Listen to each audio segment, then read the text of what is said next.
ಕಾರ್ಕಳದಲ್ಲಿ 16ನೇ ವರ್ಷದ ಮಿಯಾರು ಲವಕುಶ ಜೋಡುಕರೆ ಕಂಬಳವು ಜನವರಿ 4ರಂದು ನಡೆಯಲಿದೆ ಎಂದು ಸುದ್ದಿಗೋಷ್ಠಿಯಲ್ಲಿ ಶಾಸಕ ವಿ ಸುನಿಲ್ ಕುಮಾರ್ ಹೇಳಿದರು.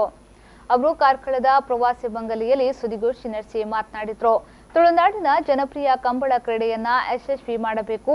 ಈ ವರ್ಷ ಸುಮಾರು 175ರಿಂದ 180 ಜತೆ ಕಂಬಳದ ಕೋಣಗಳು ಭಾಗವಹಿಸುವ ಸಾಧ್ಯತೆ ಇದೆ.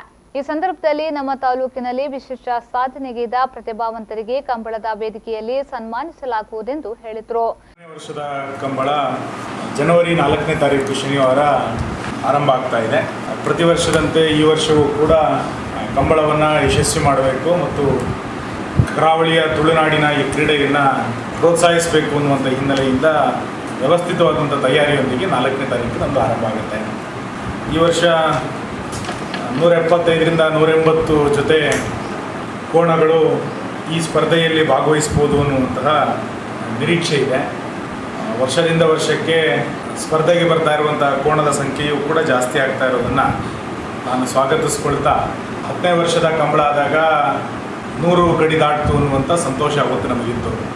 ಆದರೆ ಇವತ್ತು ಸುತ್ತಮುತ್ತಲಿನ ಕಂಬಳಗಳ ಓಟಗಳ ಸಂಖ್ಯೆಯನ್ನು ನೋಡಿದಾಗ ನಮ್ಮದು ಈ ವರ್ಷ ಮಿಯಾರ್ನಲ್ಲಿ 175 ಜೋಡಿ ಆಗ್ಬೋದು ಅನ್ನುವಂಥ ನಿರೀಕ್ಷೆಯನ್ನು ನಾವು ಇಟ್ಕೊಂಡಿದ್ದೇವೆ. ಬೆಳಿಗ್ಗೆ 8 ಗಂಟೆಗೆ ಕಂಬಳದ ಉದ್ಘಾಟನೆ ನಡೆಯುತ್ತೆ. ಸಂಜೆ 7 ಗಂಟೆಗೆ ಸಭಾ ಕಾರ್ಯಕ್ರಮವು ಕೂಡ ನಡೀತಾ ಇದೆ.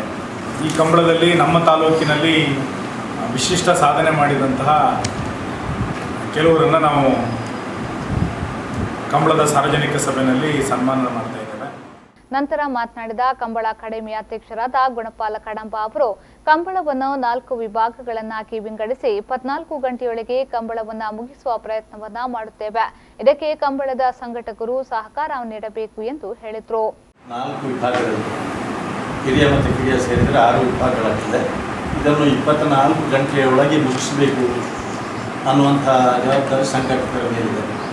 ಕೋಣಗಳ ಯಜಮಾನರುಗಳ ವಿಶ್ವಾಸವನ್ನು ತಗೊಂಡು ಒಂದು ಸಂಘಟಿತವಾದಂಥ ಟೀಮ್ ವರ್ಕಿನ ಮೂಲಕ ಕಂಬಳವನ್ನು ಸಕಾಲಕ್ಕೆ ಪ್ರಾರಂಭಿಸಿದರೆ 24 ಗಂಟೆಯಾಗಿ ಮುಗಿಸ್ಬೋದು ಅನ್ನೋದನ್ನು ಮೂಡುಬಿದಿರೆಯ ಕಂಬಳದಲ್ಲಿ ಮೊನ್ನೆ 162 ಜೊತೆ ಕೋಣಗಳಿದ್ದಾಗ ಆ ಟೀಮ್ ವರ್ಕ್ ಇಷ್ಟು ಮಟ್ಟಿಗೆ ಕೆಲಸ ಮಾಡಿದೆ ಅನ್ನೋದನ್ನು ತೋರಿಸ್ಕೊಟ್ಟಿದೆ. ಮಿಯಾರ್ನಲ್ಲಿ ಸ್ವಲ್ಪ ಹೆಚ್ಚು ಜೊತೆ ಕೋಣಗಳು, ನೇಗಿಲಿನ ಕೋಣಗಳು ಬರ್ಬೋದು. ಯಾಕಂದರೆ ಈ ಭಾಗದಲ್ಲಿ ಕಂಬಳ ಪ್ರಾರಂಭ ಆದದ್ದೇ ಬಜಗೋಳಿ ಪರಿಸರದಲ್ಲಿ. ಅದಕ್ಕಾಗಿ ಕಾಗದದಲ್ಲಿ ಆಮಂತ್ರಣ ಪತ್ರದಲ್ಲಿ ಅಚ್ಚು ಹಾಕಿದ ಇದು ಸ್ವಲ್ಪ ಬದಲಾವಣೆ ಮಾಡಿಕೊಂಡಿದೆ. ದಯವಿಟ್ಟು ಮಾಧ್ಯಮಿಕರಲ್ಲಿ ಗಮನಿಸಬೇಕು. ನೇಗಿಲು ಕಿರಿಯ ವಿಭಾಗ 8:45 ಬೆಳಿಗ್ಗೆ, ನೇಗಿಲು ಹಿರಿಯ ವಿಭಾಗ 10:30. ಈ ಸಂದರ್ಭದಲ್ಲಿ ಜೀವನ್ದಾಸ್ ಹಠ್ಯಂತಾಯ, ಉದಯ್ ಕೋಟ್ಯಾನ್, ಆಂಥೋನಿ ಡಿಸೋಸಾ ಹಾಗೂ ಆಂಥೋನಿ ಡಿಸೋಸಾ ಮತ್ತಿತರರು ಉಪಸ್ಥಿತರಿದ್ದರು.